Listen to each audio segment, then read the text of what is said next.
Okay, so when you think of a university library, what's the first thing that pops into your head? Is it just quiet hallways, towering shelves of dusty books? Well, today, we're going to pull back the curtain on one of the most vital and honestly misunderstood roles in all of academia, the academic librarian. And you're about to see their world is going through this massive, high-tech transformation that is anything but quiet. Let's get into it. You've heard this a million times, right? It's a classic for a reason. I mean, everything in our lives, every job, every industry is constantly in motion. But you know, that pressure to adapt, to evolve, or just get left behind, it's way more intense in some places than in others. Yep, you heard that right. The university library. The very place we often think of as this, timeless, unchanging institution is actually on the absolute front lines of some of the biggest disruptions in tech and academics. So, forget the old stereotypes. This is where the future is being sorted out, right now. And what's so wild is that this isn't even new for them. The source material for this explainer makes it super clear that adaptation is just baked right into the DNA of a modern library. They're not just reacting to change, they actually see it as a core part of their job. So, to really get what's happening today, we've got to look back a little, because libraries have been on this treadmill of constant evolution for decades. And this isn't a new thing, not at all. Think about it. Back in the 90s, when the internet was just taking off, libraries weren't dragged kicking and screaming into the digital age. No way. They jumped in headfirst to serve students and faculty better. Then, boom, 2020 hits. The pandemic forces everyone home. And who pivots overnight to support remote learning? The libraries. And now today, they're right in the middle of the whole open access movement, this huge shift to make research free for everyone, which is literally creating brand new jobs inside the library. So this long history of evolving brings us right here, to today's incredibly complex landscape, where all these different forces are hitting at the exact same time. This quote from Evan Simpson over at Northeastern really nails it. The job isn't just about, hey, can you help me find this book for my history class anymore? Now it's about understanding the entire information ecosystem.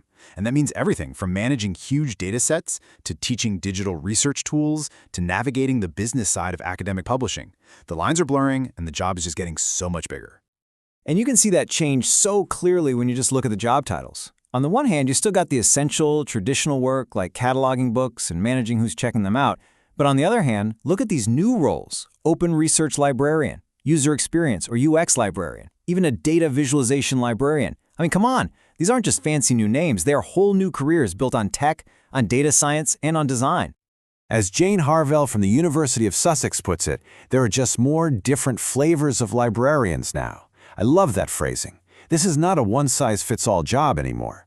Every single one of these specialties demands really deep, specific training that goes way beyond what you'd traditionally learn in library school.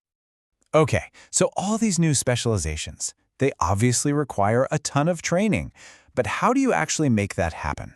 Especially when you know university budgets are always tight.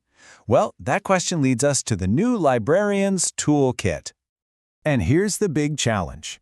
Greg Sheaf from Trinity College Dublin points out that it is really hard to compete with the salaries that the private sector can offer for people with serious tech and data skills. So just going out and hiring a bunch of new experts? That's usually not in the cards. And, staff development is often the first thing to get cut from the budget. So what do? Libraries have gotten incredibly creative and super collaborative. They're upskilling from within, turning the staff they already have into the experts they need. They're creating these peer-to-peer learning networks so different universities can learn from each other. Because as one librarian said, everyone can learn from everyone else.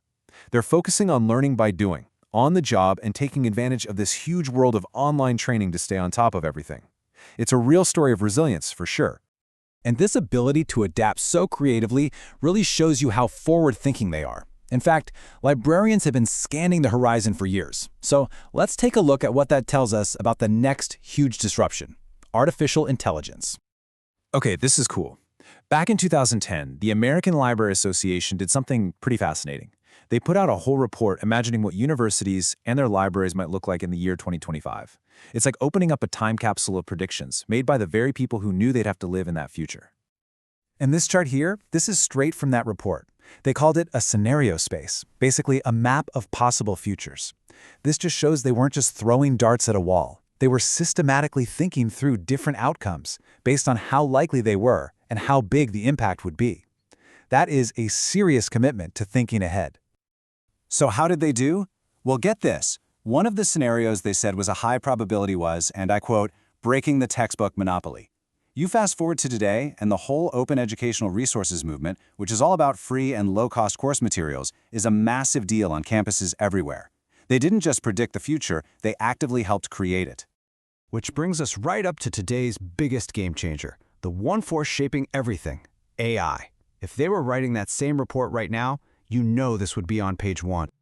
So how is the rest of the academic world feeling about AI? Well, there's definitely some hesitation, you can see that. But look at the bigger picture. A combined 61% are either actively embracing it or are cautiously optimistic. So this isn't a story about putting up walls. It's a story about careful, measured engagement. And AI is already here, making library operations way more efficient in really practical ways. We're talking about automating the tedious work of cataloging to free up staff, having AI chatbots ready to help students 24/7, and even using predictive analytics to figure out which books and journals the library should buy next. It's all about making the service better, not about replacing the people. So, after all this talk about new skills, future shocks, and artificial intelligence, what's the real takeaway here? Well, it all circles back to the core mission. And this right here is the most important point. The technology, the job titles, what they do every single day, all of that stuff can change, and it will keep changing. But the fundamental mission of an academic library, that has always been the same, and it stays the same, to support the learning and research of its community. Every new skill, every new piece of tech, it's all in service of that one timeless goal. Which really just leaves us with one last thing to think about. In a world that is just flooded with information and misinformation, and now AI-generated content, maybe the librarian isn't some endangered species. Maybe, just maybe, having a skilled, ethical, human guide to help us navigate all that chaos is more essential than it has ever been.